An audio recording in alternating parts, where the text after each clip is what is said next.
Hello hi, എല്ലാവർക്കും ലേണയുടെ പുതിയ വീഡിയോയിലേക്ക് സ്വാഗതം. ഞാൻ റിതു കൃഷ്ണ. നമ്മളിന്ന് ഡിസ്കസ് ചെയ്യാൻ പോകുന്നത് കേരള ഹിസ്റ്ററിയിലെ നമ്മൾ ഓൾറെഡി കേരള നവോത്ഥാനം പറഞ്ഞു കഴിഞ്ഞു. കേരള ഹിസ്റ്ററിയിലെ കേരള നവോത്ഥാനം 4 ഭാഗങ്ങളായിരുന്നു. 4 ഭാഗങ്ങളും നമ്മൾ പറഞ്ഞു കഴിഞ്ഞായിരുന്നു. ഇനി നമ്മൾ ഇന്ന് പഠിക്കാൻ പോകുന്നത് പ്രാചീന കേരളത്തിൽ ഇതുവരെ ചോദിച്ചിട്ടുള്ള പ്രീവിയസ് ഇയർ ക്വസ്റ്റ്യൻസ് ആണ് നമ്മൾ ഇന്ന് ഡിസ്കസ് ചെയ്യാൻ പോകുന്നത്. ഓക്കെ, അപ്പോൾ നമുക്ക് വേഗം വീഡിയോയിലേക്ക് കിടക്കാം. അതിൽ ആദ്യത്തെ ചോദ്യം, ഹിന്ദു മതത്തിന്റെ കാൽവിൻ എന്നറിയപ്പെടുന്നത് ആരാണ്? ഹിന്ദു മതത്തിന്റെ കാൽവിൻ എന്നറിയപ്പെടുന്നത് ആരാണ്? ഓപ്ഷൻസ് നോക്കാം നമുക്ക്. Option A Shri Sankaracharyar, option B Dayananda Saraswati, option C Swami Vivekanandan, option D ഇവരാരുമല്ല. ഹിന്ദു മതത്തിന്റെ കാൽവിൻ എന്നറിയപ്പെടുന്നത് ആരാണ്? The right answer is option B Dayananda Saraswati. Hindu മതത്തിന്റെ കാൽവിൻ എന്നറിയപ്പെടുന്നത് ആരാണ്? ദയാനന്ദ സരസ്വതിയാണ്. ഓപ്ഷൻ എ നോക്കിക്കേ, ശ്രീ ശങ്കരാചാര്യർ അല്ലെ. ഹിന്ദു മതത്തിന്റെ അക്യുനസ് എന്നറിയപ്പെടുന്ന ആളാണ് ആര്? ശ്രീ ശങ്കരാചാര്യർ. ഇനി സ്വാമി വിവേകാനന്ദൻ എങ്ങനെയാണ് അറിയപ്പെടുന്നത്? ചക്രവാത സദൃശ്യനായ ഹിന്ദു എന്നറിയപ്പെടുന്ന ആര്? സ്വാമി വിവേകാനന്ദൻ. അപ്പോൾ ഹിന്ദു മതത്തിന്റെ അക്യുനസ് എന്നറിയപ്പെടുന്നത് ശ്രീ ശങ്കരാചാര്യരാണ്. ഹിന്ദു മതത്തിന്റെ കാൽവിൻ എന്നറിയപ്പെടുന്നത് ദയാനന്ദ സരസ്വതിയാണ്. ചക്രവാത സദൃശ്യനായ ഹിന്ദു എന്നറിയപ്പെടുന്ന ആരാണ്? സ്വാമി വിവേകാനന്ദനാണ്. അടുത്ത ചോദ്യം, രണ്ടാമത്തെ ചോദ്യം, കേരളത്തിലെ ആദ്യ ക്രിസ്ത്യൻ പള്ളി സ്ഥാപിച്ചത് എവിടെയാണ്? കേരളത്തിലെ ആദ്യ ക്രിസ്ത്യൻ പള്ളി സ്ഥാപിച്ചത്. ഓപ്ഷൻസ് നോക്കാം നമുക്ക്. Option A Kodungallur, option B Edappally, option C Alappuzha, option D Kottayam. കേരളത്തിലെ ആദ്യ ക്രിസ്ത്യൻ പള്ളി സ്ഥാപിച്ചത് എവിടെയാണ്? The right answer is option A Kodungallur. കേരളത്തിലെ ആദ്യ ക്രിസ്ത്യൻ പള്ളി സ്ഥാപിച്ചത് എവിടെയാണ്? കൊടുങ്ങല്ലൂരിലാണ്.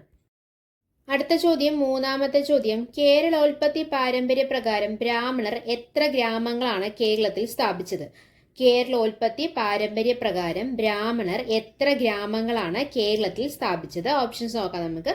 Option A 32, option B 34, option C 28, option D 29. 32 ആണോ, 34 ആണോ, 28 ആണോ, 29 ആണോ? കേരളോൽപ്പത്തി പാരമ്പര്യ പ്രകാരം ബ്രാഹ്മണർ എത്ര ഗ്രാമങ്ങളാണ് കേരളത്തിൽ സ്ഥാപിച്ചത്?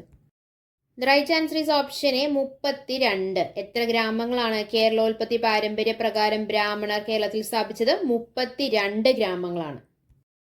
അടുത്ത ചോദ്യം, നാലാമത്തെ ചോദ്യം, കേരളത്തിലേക്ക് ചെങ്കടലിൽ കൂടിയുള്ള എളുപ്പവഴി കണ്ടെത്തിയത് ആരാണ്? കേരളത്തിലേക്ക് ചെങ്കടലിൽ കൂടിയുള്ള എളുപ്പവഴി കണ്ടെത്തിയത് ആരാണ്? ഓപ്ഷൻസ് നോക്കാം നമുക്ക്. Option A Hippalus, option B Megasthenes, option C Saint Thomas, option D Sulaiman. കേരളത്തിലേക്ക് ചെങ്കടലിൽ കൂടിയുള്ള എളുപ്പവഴി കണ്ടെത്തിയത് ആരാണ് എന്നാണ് ചോദ്യം. The right answer is option A Hippalus. കേരളത്തിലേക്ക് ചെങ്കടലിൽ കൂടിയുള്ള എളുപ്പവഴി കണ്ടെത്തിയത് ആരാണ്? ഹിപ്പാലസ് ആണ്. AD 45 കൊടുങ്ങല്ലൂരിൽ എത്തിയതായി കരുതുന്ന ഗ്രീക്ക് സഞ്ചാരിയാണ് ആര്? ഹിപ്പാലസ്. മൺസൂൺ കാറ്റിന്റെ ദിശ കണ്ടുപിടിച്ച നാവികനും ആര് തന്നെയാണ്? ഹിപ്പാലസ് തന്നെയാണ്. എന്നാൽ കേരളത്തെക്കുറിച്ച് രേഖകളിൽ പരാമർശിച്ചിരിക്കുന്ന ആദ്യ വിദേശ സഞ്ചാരി ഹിപ്പാലസ് അല്ലാതെ മെഗസ്തനീസ് ആണ്. കേരളത്തെക്കുറിച്ച് രേഖകളിൽ പരാമർശിച്ച ആദ്യ വിദേശ സഞ്ചാരി ആരാണ്? മെഗസ്തനീസ് ആണ്. കേരളത്തെ ചേർമേ എന്ന് വിശേഷിപ്പിച്ച വിദേശ സഞ്ചാരി. കേരളത്തെ ചേർമേ എന്ന് വിശേഷിപ്പിച്ച വിദേശ സഞ്ചാരിയാണ് ആര്? മെഗസ്തനീസ്. ക്രിസ്തുമതം പ്രചരിപ്പിക്കുന്നതായി AD 52 കേരളത്തിലെത്തിയ വിദേശ സഞ്ചാരിയാണ് സെന്റ് തോമസ്. അപ്പൊ നമ്മൾ പറഞ്ഞു കേരളത്തിലേക്ക് ചെങ്കടലിൽ കൂടിയുള്ള എളുപ്പവഴി കണ്ടെത്തിയത് ഹിപ്പാലസ് ആണെന്ന് പറഞ്ഞു. കേരളത്തെ കുറിച്ച് രേഖകളിൽ പരാമർശിച്ച ആദ്യ വിദേശ സഞ്ചാരി മെഗസ്തനീസ് ആണെന്ന് പറഞ്ഞു. ക്രിസ്തുമതം പ്രചരിപ്പിക്കുന്നതിനായി AD 52 കേരളത്തിലെത്തിയ വിദേശ സഞ്ചാരി ആരാണ്? സെന്റ് തോമസ് ആണ്. അപ്പൊ യേശു ക്രിസ്തുവിന്റെ 12 ശിഷ്യന്മാരിൽ ഒരാളാണ് സെന്റ് തോമസ് എന്നാണ് വിശ്വാസം. കൊടുങ്ങല്ലൂരിലെ മാലേങ്കരയിലാണ് സെന്റ് തോമസ് വന്നിറങ്ങിയത്. ഓക്കെ, അപ്പൊ ക്രിസ്തുമതം പ്രചരിപ്പിക്കുന്നതിനായി AD 52 കേരളത്തിലെത്തിയ വിദേശ സഞ്ചാരി ആരാണ്? സെന്റ് തോമസ് ആണ്. കേരളത്തിലേക്ക് ചെങ്കടലിൽ കൂടിയുള്ള എളുപ്പവഴി കണ്ടെത്തിയത് ആരാണ്? ഹിപ്പാലസ് ആണ്. കേരളത്തെക്കുറിച്ച് രേഖകളിൽ പരാമർശിച്ച ആദ്യ വിദേശ സഞ്ചാരി ആരാണ്? മെഗസ്തനീസ് ആണ്. കേരളത്തെക്കുറിച്ച് വിവരണം നൽകിയ പ്രധാന അറബി സഞ്ചാരി അത് സുലൈമാനാണ്. കേരളത്തെക്കുറിച്ച് വിവരണം നൽകിയ പ്രധാന അറബി സഞ്ചാരി സുലൈമാനാണ്. ഓപ്ഷൻ ഡി അല്ലെ. അഞ്ചാമത്തെ ചോദ്യം, മഹാശിലായുഗകാലത്ത് വ്യാപകമായി ഉപയോഗിച്ചിരുന്ന ലോഹം ഏതാണ്? നമുക്കറിയാം എന്താ മഹാശിലായുഗം എന്ന് പറയുന്നത്? കേരളത്തിൽ നിലനിന്നിരുന്നതായി കരുതപ്പെടുന്ന ഏറ്റവും പുരാതനമായ സംസ്കാരമാണ് മഹാശിലാ സംസ്കാരം അല്ലെങ്കിൽ മഹാശിലായുഗം. ആ യുഗകാലത്ത് വ്യാപകമായി ഉപയോഗിച്ചിരുന്ന ലോഹം ഏതാണെന്നാണ് ചോദ്യം. ഓപ്ഷൻസ് നോക്കാം നമുക്ക്. ഓപ്ഷൻ എ ഇരുമ്പ്, option B cobalt, option C zinc, option D aluminium. അപ്പോൾ ഏറ്റവും വ്യാപകമായി ഉപയോഗിച്ചിരുന്ന ലോഹം ഏതായിരുന്നു? The right answer is option A ഇരുമ്പ്. മഹാശിലാ യുഗകാലത്ത് വ്യാപകമായി ഉപയോഗിച്ചിരുന്ന ലോഹം ഏതായിരുന്നു? ഇരുമ്പായിരുന്നു. അടുത്ത ചോദ്യം, ആറാമത്തെ ചോദ്യം. തിരുവിതാംകൂറിലെ ആദ്യ ദിവാൻ എന്നറിയപ്പെടുന്ന ആരാണ്? തിരുവിതാംകൂറിലെ ആദ്യ ദിവാൻ. ഓപ്ഷൻസ് നോക്കാം. Option A Arumugham Pillai, option B Munro, option C Muhammad Habibullah, option D Rama Rao. Okay, അപ്പോൾ തിരുവിതാംകൂറിലെ ആദ്യ ദിവാൻ ആരാണ്? ഈ 4 പേരും തിരുവിതാംകൂറായിട്ട് ബന്ധപ്പെട്ടവരാണ് അല്ലെ. പ്രാചീന കേരളം പഠിക്കുന്നവർക്ക് അറിയാം, 4 പേരും അറുമുഖം പിള്ള ആയിക്കോട്ടെ, മൺറോ ആയിക്കോട്ടെ, മുഹമ്മദ് ഹബീബുള്ള ആയിക്കോട്ടെ, എല്ലാവരും തിരുവിതാംകൂറുമായി ബന്ധപ്പെട്ട വ്യക്തികളാണ്. നമ്മുടെ ചോദ്യം തിരുവിതാംകൂറിലെ ആദ്യ ദിവാൻ ആരാണെന്നാണ്. അപ്പോൾ the right answer is option A Arumukham പിള്ളയാണ്. തിരുവിതാംകൂറിലെ ആദ്യ അഹിന്ദുവായ ദിവാനാണ് മൺറോ. Option B. അഹിന്ദുവായ ദിവാനാണ് ഓപ്ഷൻ ബി ആയിട്ടുള്ള മൺറോ. തിരുവിതാംകൂറിലെ ഏക മുസ്ലിം ദിവാനാണ് മുഹമ്മദ് ഹബീബുള്ള. മുഹമ്മദ് ഹബീബുള്ള ആരാണ്? തിരുവിതാംകൂറിലെ ഏക മുസ്ലിം ദിവാനാണ്. ഇനി ടി രാമറാവു ആരാണ്? മലയാളി മെമ്മോറിയൽ സമർപ്പിച്ച സമയത്തെ തിരുവിതാംകൂർ ദിവാനാണ് ടി രാമറാവു. മലയാളി മെമ്മോറിയൽ സമർപ്പിച്ച സമയത്തെ തിരുവിതാംകൂർ ദിവാനാണ് ആര്? ടി രാമറാവു. നമുക്കറിയാം, പ്രാചീന കേരളം പഠിക്കുമ്പോൾ അതിൽ ഏറ്റവും വളരെ ഇമ്പോർട്ടൻ്റ് ആയൊരു ടോപ്പിക്കാണ് നാട്ടുരാജ്യങ്ങൾ അല്ലേ. ആ നാട്ടുരാജ്യങ്ങളിൽ ഇന്ത്യയിൽ തന്നെ ആദ്യമായി സെൻസസ് നടന്ന നാട്ടുരാജ്യമാണ് തിരുവിതാംകൂർ. ആ തിരുവിതാംകൂറിലെ ആദ്യ ദിവാനാണ് ആര്? അറുമുഖം പിള്ള അല്ലേ.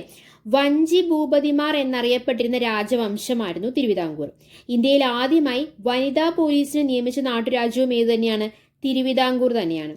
ഇന്ത്യക്ക് സ്വാതന്ത്ര്യം ലഭിക്കുമ്പോൾ സ്വന്തമായി നാണയമിറക്കാൻ അധികാരമുണ്ടായിരുന്ന ഏക നാട്ടുരാജ്യം അത് തിരുവിതാംകൂറാണ്. തപാൽ സംവിധാനം നിലവിൽ വന്ന ആദ്യ നാട്ടുരാജ്യവും ഇന്ത്യയിൽ രണ്ടാമതായി നിയമനിർമ്മാണ സഭ നിലവിൽ വന്ന നാട്ടുരാജ്യവും ഏത് തന്നെയാണ്? തിരുവിതാംകൂർ തന്നെയാണ്. കേരളത്തിലെ ആദ്യ ലെജിസ്ലേറ്റീവ് കൗൺസിൽ നിലവിൽ വന്നത് തിരുവിതാംകൂറിലാണ്. കേരളത്തിലെ ആദ്യ ലെജിസ്ലേറ്റീവ് കൗൺസിൽ നിലവിൽ വന്നത് എവിടെയാണ്? തിരുവിതാംകൂറാണ്. അടുത്ത ചോദ്യം, ഏഴാമത്തെ ചോദ്യം. കുളച്ചൽ യുദ്ധം നടന്ന വർഷം ഏതാണ്? കുളച്ചൽ യുദ്ധം നടന്ന വർഷം എന്നാണ്. ഓപ്ഷൻസ് നോക്കാം. Option A 1841 August 10, option B 1741 August 10, option C 1941 August 10, option D 1478 August 10. അപ്പോൾ ഓഗസ്റ്റ് 10 നമുക്ക് മനസ്സിലായി. കുളച്ചൽ യുദ്ധം നടന്നത് ഓഗസ്റ്റ് 10 ഏതാണ് വർഷം എന്നാണ് ചോദ്യം അല്ലെ. കുളച്ചൽ യുദ്ധം നടന്ന വർഷം ഏതാണ്?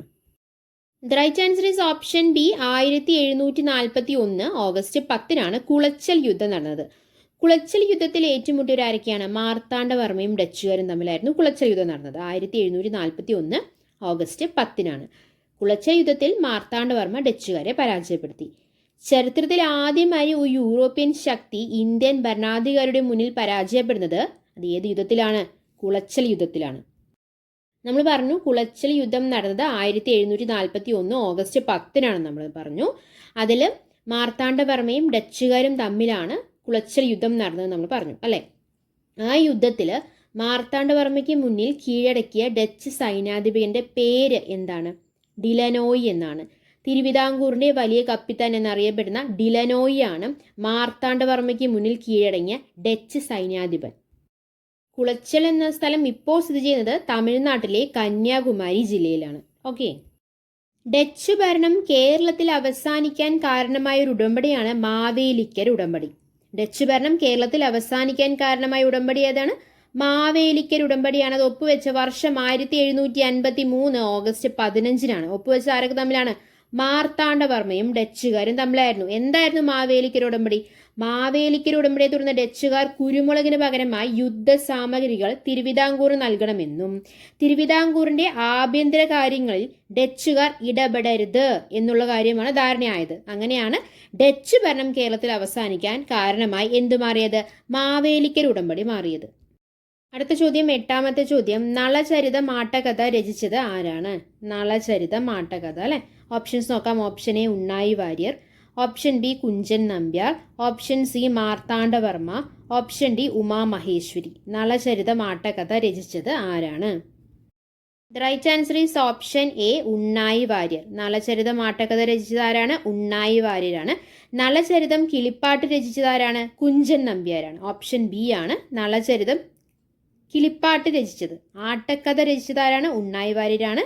നളചരിതം കിളിപ്പാട്ട് രചിച്ചത് ആരാണ്? കുഞ്ചൻ നമ്പ്യാരാണ്. അടുത്ത ചോദ്യം, 9ാമത്തെ ചോദ്യം. തിരുവിതാംകൂറിൽ വിദ്യാഭ്യാസം സർക്കാർ ചെലവിൽ നൽകണമെന്ന് വിളംബരം ചെയ്ത മഹാറാണി ആരാണ്? തിരുവിതാംകൂറിൽ വിദ്യാഭ്യാസം സർക്കാർ ചെലവിൽ നൽകണമെന്ന് വിളംബരം ചെയ്ത മഹാറാണി ആരാണെന്നാണ് ചോദ്യം. ഓപ്ഷൻസ് നോക്കാം നമുക്ക്. Option A Maharani Gowri Lakshmibai, option B Maharani Sethu Lakshmibai, option C Maharani Gowri Parvathibai, option D Umayamma Rani. അപ്പോൾ തിരുവിതാംകൂറിൽ വിദ്യാഭ്യാസം സർക്കാർ ചെലവിൽ നൽകണമെന്ന് വിളംബരം ചെയ്ത മഹാറാണി ആരാണ്?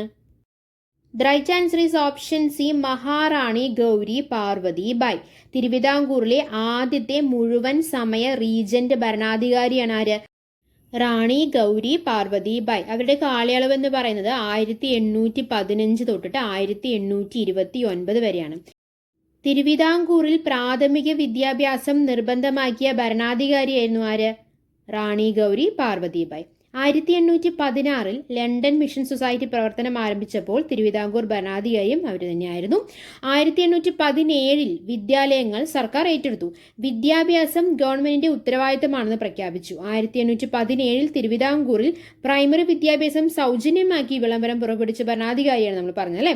സർക്കാർ ജോലികളിൽ ശമ്പളമില്ലാതെ ജോലി ചെയ്തിരുന്ന വ്യവസ്ഥ നിർത്തലാക്കിയ ഭരണാധികാരിയും അവർ തന്നെയായിരുന്നു. കൊല്ലത്ത് തേവള്ളി കൊട്ടാരം നിർമ്മിച്ച സമയത്തെ ഭരണാധികാരിയും ആര് തന്നെയായിരുന്നു? റാണി ഗൗരി പാർവതിബായ് തന്നെയായിരുന്നു. അവസാനത്തെ ചോദ്യം, 10ാമത്തെ ചോദ്യം. തിരുവിതാംകൂറിൽ ആദ്യ സെൻസസ് ആരംഭിച്ച രാജാവ് ആരാണ്? തിരുവിതാംകൂറിൽ ആദ്യ സെൻസസ് ആരംഭിച്ച രാജാവ് ആരാണ്? ഓപ്ഷൻസ് നോക്കാം നമുക്ക്. Option A Ayilyam Thirunal, option B Swathi Thirunal, option C Irayimman Thampi, option D Uthram Thirunal. അപ്പൊ തിരുവിതാംകൂറിൽ ആദ്യ സെൻസസ് ആരംഭിച്ച രാജാവ് ആരാണ്? The right answer is option B Swathi Thirunal. അപ്പോൾ ആദ്യ സെൻസസ് ആരംഭിച്ചത് സ്വാതി തിരുനാളാണെങ്കിലും ആദ്യ ക്രമീകൃത സെൻസസ് അങ്ങനെ ചോദിച്ചു കഴിഞ്ഞു കഴിഞ്ഞാൽ തിരുവിതാംകൂറിൽ ആദ്യ ക്രമീകൃത സെൻസസ് നടത്തിയത് ആയില്യം തിരുനാളാണ്.